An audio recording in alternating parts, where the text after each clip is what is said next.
actually in Tokyo for the World Cup. But you don't always play like you played in your last game, do you? That's the thing about sport, and that's what makes sport brilliant. Cameron Petrie is a Sunderland Uni graduate. He's working for the Rugby World Cup website, lucky enough to be in the stadium on Saturday when England won that game, and he said he was surprised how well they've been in the World Cup given their performances earlier this year. I thought England were quite poor in the Six Nations. They had a really good game against Ireland, and then there's sort of peaks and troughs. The Scotland game was really bad. They were really bad against Wales in the second half. So I didn't think England could actually win the World Cup, let alone beat the All Blacks in the World Cup. But before the game, I actually thought I felt England was so impressive against Australia, and I thought if England don't beat them now at this stage, in the World Cup, when are they going to do it? Before the game, I thought Eddie Jones just played a masterclass in mind games. I mean, he's been known for it in the past, but I thought this, even for him, the way he started bringing in by name their mental coach, and he laboured this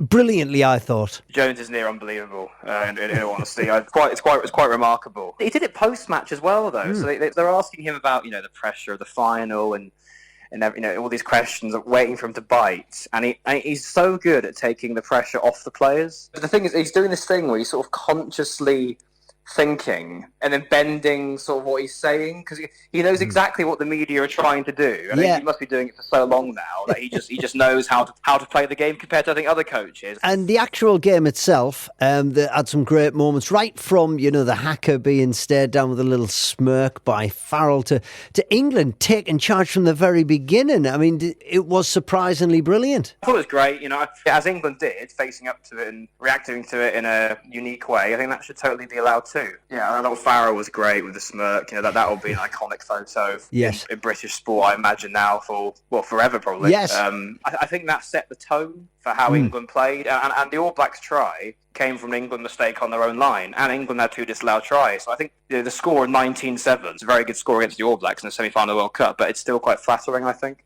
And the final now, to be honest, I'd rather lose to South Africa than to Wales. Just a bragging rights thing.